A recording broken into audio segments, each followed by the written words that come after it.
особо не принципиально. Все по его команде. Сели в самолет, основной парашют карабин будет пристегивать инструктор. Пристегнул, Вытяжной фал, да? тут не фал идет, тут стабилизация. Стабилизирующий, он же вытяжной парашют, открывается и пошел. Вот, все, сели.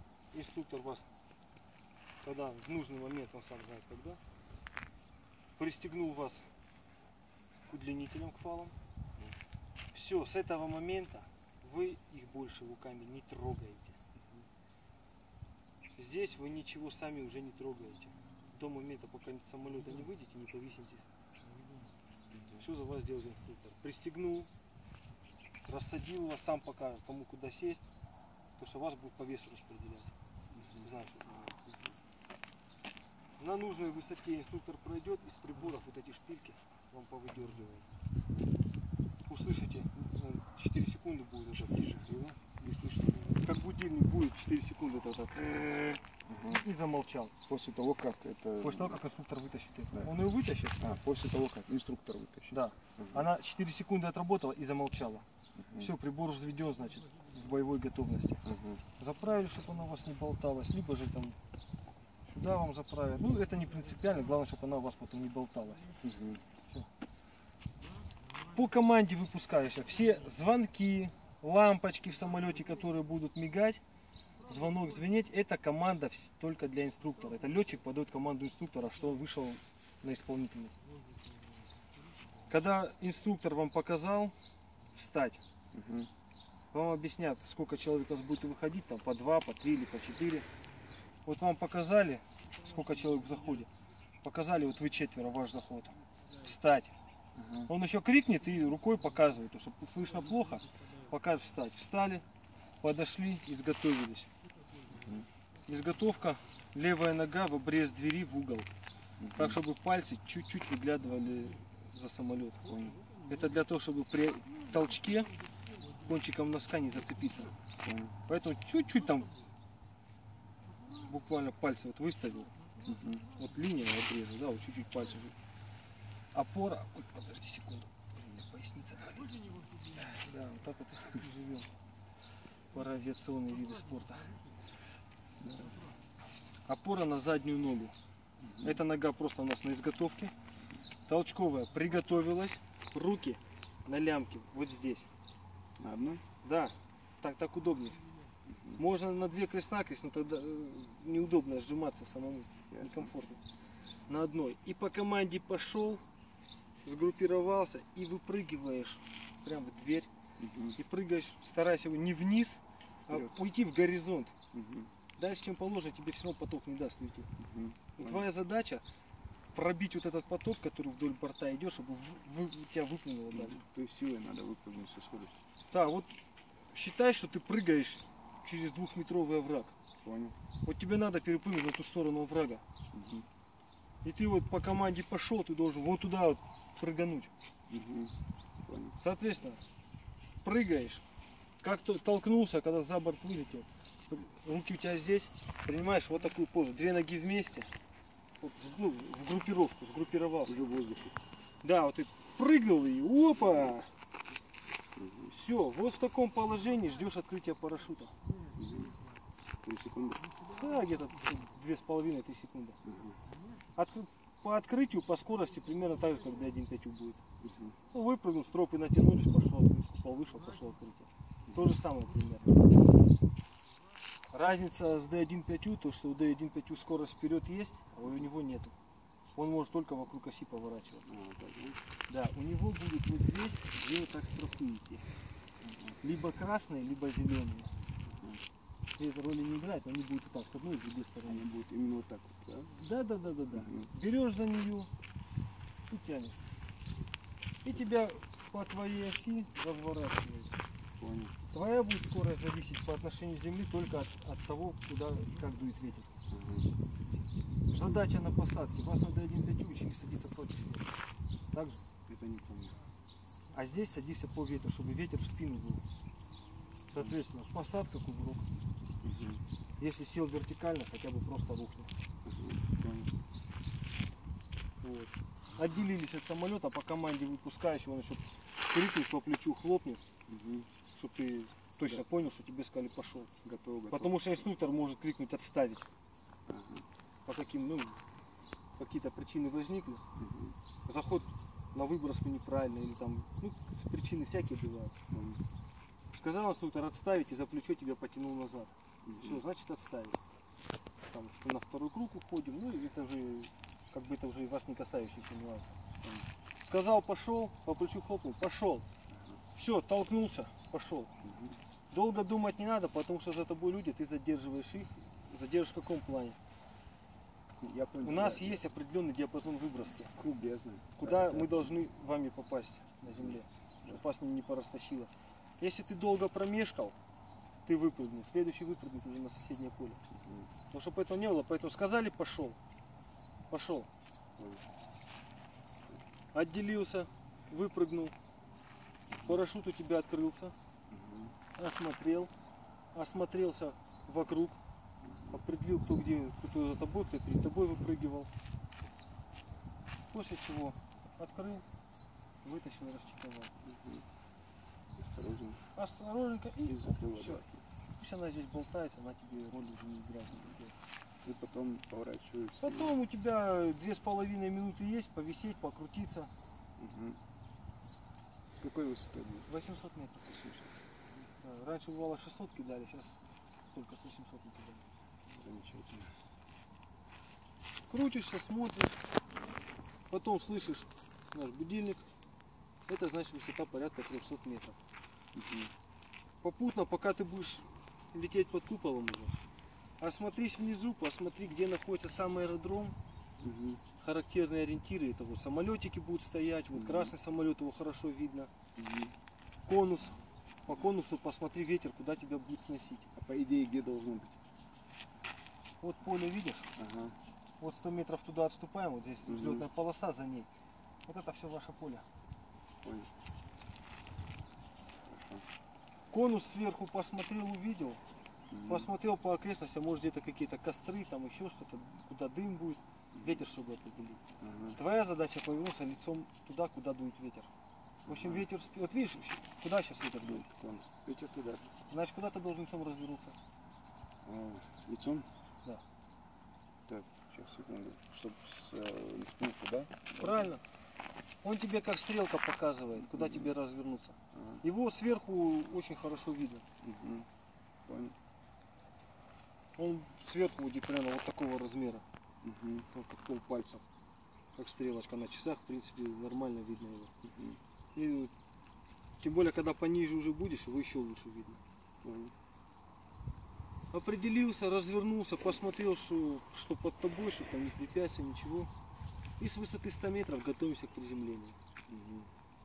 То есть, уже, вот. Да, принимаем вот это положение. Где должны быть руки? Вот здесь на лямках где-нибудь у тебя сейчас были.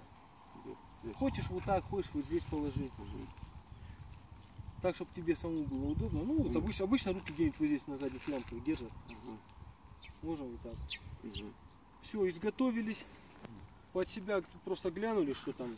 Вот кусты, не кусты, там канава какая-нибудь, там, ну, чтобы ты точно знал, что ты нормально приземляешься. И все, перевел взгляд вперед и уже ждешь. Тут ты просто ждешь. Ждешь касания, приземлился, кувыркнулся, встал и обозначился. Обязательно встал, несколько секунд руку поднял, просто вот 5-10 секунд постоял. Дежурный по площадке в бинокль увидел, что ты встал, значит, у тебя все нормально. После чего начинаешь собирать парашют. Это тоже сейчас покажем, напомним. Если ты не встаешь, либо встал и начинаешь руками размахивать, значит, что-то случилось. Понял. Сразу туда выдвигается группа. Одна рука, это все нормально. Одна, просто вот поднял, не махаешь, а просто поднял, вот показал, что вот он, я здесь. У меня все нормально. Если ты машешь, это значит, может у тебя что-то случилось, а может кто-то рядом с тобой приземлился, встать не может, и ты к нему на помощь идешь. Вот это вот штука. Это открытие запасного парашюта вручную. Если у тебя отказ, ты вышел с самолета, у тебя парашют не открылся, ты продолжаешь с огромной скоростью свистеть вниз. 3 движения. Первое. Увидел ручку. кольцо. Мгм. Выломал с кармана. Выломал Вырвал. откуда как? Вот это из кармана берешь, Мгм. и вот оно. Просто вытаскивается. Ага, понял. Карман с резиночкой просто, видишь? Мгм. Вот он. Мгм. Левой рукой или правой? А любой рукой, но Мгм. одной. Ага, Чтобы две руки тебе не помешали. понял. Хоть правой, хочешь правой, значит правой. Хочешь левой, значит левой. А тянуть в какую сторону? Вот здесь гибкий шланг, Мгм. поэтому разницы нету. Понял. Гибкий шланг он позволяет, и тросик-то гибкий. Мгм. Как правило, идет такой удар вперед, вниз как бы. Вот. Оно так получается как бы удобнее и мощнее. Выломал с кармана, и на его смаху, Мгм. выкинул. Если, например, вот этой рукой Выкинул прям, да? выкинул, на вытянутую руку его подальше от себя. Мгм. Если будешь дергать правой рукой, смотри, выломал, Мгм. рванул вот от себя Мгм. и сразу его туда и отпустил. Мгм. А такая ситуация, допустим, основной купол раскрылся частично, не полностью. Теоретически Частично бывает, да, частично открылся, не полностью. Я понял, у тебя порыв Сам- троп, перехлест, Да, порыв да, купола. да, в этом случае. Давай я тебе напомню. Вы же проходили. У нас стропорез был вроде. Стропорез в том случае, если у тебя перехлест, Ага. и есть вариант эту стропу конкретную найти, перерезать. Ага. Дабы не портить парашютную технику, просто лучше открыть запаску. Мгм. Как мы ее открываем? Ноги складываем столиком. Ты же помнишь, частичный отказ, скорость падения уже меньше. Ага. Знаешь, его потоком сразу не сорвет. Мгм. Соответственно, он может сначала провалиться вниз, Мгм. распрямиться, а потом встать на дыхание. Мгм. Ноги столиком вместе под него прям подгоняешь. Мгм. Подгоняй. Вот так вот. Одну руку накладываешь на парашют, Мгм. держишь клапана. Кольцо вырываешь. Ну, сейчас не надо. Ага. Вырываешь, выбрасываешь. Понял. В этом случае кольцо выбрасывается обязательно. Мгм. Если в первом случае спортсмены могут его не выбросить, Мгм. они просто знают, как он вырвал и кольцо за себя убрал, Мгм. то в этом случае при частичном отказе кольцо выбрасывается в любом случае. Мгм. Понял. Дабы тебе нужна будет вторая рука. Мгм. Придержал, Мгм. кольцо вырвал, смаху, выбросил. Так. Клапана у тебя вот эти, как конверт на резинках, разошлись, Так. купол оголился. Мгм. Ноги держишь для того, чтобы купол у тебя не провалился вниз. Ага. Берешь двумя руками купол, вот пучком, как он есть. Мгм. И если есть вращение, то выбрасываешь в ту сторону, в которую крутит. Ага. Вот крутануло тебя вправо, значит куда выбрасываешь? Вправо, Мгм. как бы вправо и вверх. Мгм. И дальше помогаешь с стропом, а не набираться, с стропом оставшимся выходить. Ну, как не есть пучком, просто раз, и потряс за низ, чтобы он быстрее наполнился. Мгм. Если вращение влево, соответственно, кидаем влево. Мгм. Понял. Если вращения нету, разницы нет, куда кидать. Куда сподручнее, какой рукой удобно. Вперед, вверх тогда вот. Просто как бы под наклоном чуть-чуть легче бросать, чем прямо вот так вперед. Мгм. Ну вот, бросил так же, раз, растряс, парашют надулся, встал. Мгм. А тот основной, который ну, теоретически, если возможно, не раскрылся, с ним делать уже ничего нельзя, надо С запасной ним открывать. делать просто нечего уже. Ага. Понял. И не надо с ним ничего делать. Увидел? Перехлест, либо обрыв строп, или там купол. Кстати, на куполе есть две щели. Мгм. Вот так вот две щели. Мгм. Это его штатные. Мгм. Ну, их видно, то, что они обшиты лентой, Я все понял, это да, понятно. есть. Если конкретно порыв, там видно, что ткань разодрана и вот порыв. Мгм. Соответственно, тут мы открываем запасной парашют. Мгм. Ну тоже сможешь порыв. Если порыв вот такой до метра, это нормально, это не страшно. Мгм. Вполне будет безопасное, нормальное приземление. Мгм. Если уже порыв там от 1,5 и выше метров, Мгм. то тут лучше как бы постраховаться, открыть запасочку. Мгм. Если купол частичный отказ и купол сильно смятый, вот там перехлестом пополам, то когда запаску откроешь, есть такой вариант, что основной просто потухнет. Мгм. Приземление на запаске идет идентично приземлению на основном. Также Да? все, изготовка, все, Мгм. все то же самое. Мгм. Единственное, что у тебя просто тут уже нет возможности там куда-то разворачиваться. Мгм. Почему вот эти боковые кульбиты и отрабатывают? Понял. Понял. Деревья, провода, крыши домов, там всякие. Любое препятствие мы встречаем так же, как и землю, двумя ногами только разница в том, что стопы у нас параллельно препятствию. Если наклон, значит вот. Если стенка, соответственно, стенку двумя ногами. И руками мы закрываемся. Закрываем лицо. Но если стенка, например, без всяких там антенн, всякой фигни, тут не обязательно вот это. А если деревья, либо провода, либо ну, там кусты, вот то, что можно поцарапаться, побиться, в этом случае мы обязательно вены прячем к себе. И лицо, вот группируемся, и лицо тоже прячем туда. На голове у нас шлем, на пузе у нас запаска. Она здесь хорошо плотненько будет и так закрывать, поэтому у нас остается вот только грудь. Мы крест-накрест закрыли, основное, сердце, легкие закрыли, лицо спрятали, глаза, ноги выставили параллельно препятствию, все, ждем касания. Провода, если, то провод нельзя проскакивать между проводами, и чтобы провод прошел между ног. Провод надо поймать двумя стопами. Подлетая уже к проводу, мы, соответственно, ноги либо чуть больше вперед, либо этот, ну, регулируем этот момент, чтобы именно в провод попасть. Потому что вот провод, да, допустим, ты вот летишь, ты уже ноги чуть вперед-назад, ты же вот видишь, что ты на него идешь. Да. И уже как бы регулируешь, выносом ног, ловишь провод.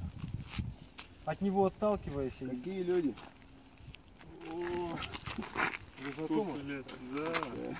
Саня, спасибо. Выручил. Забываю.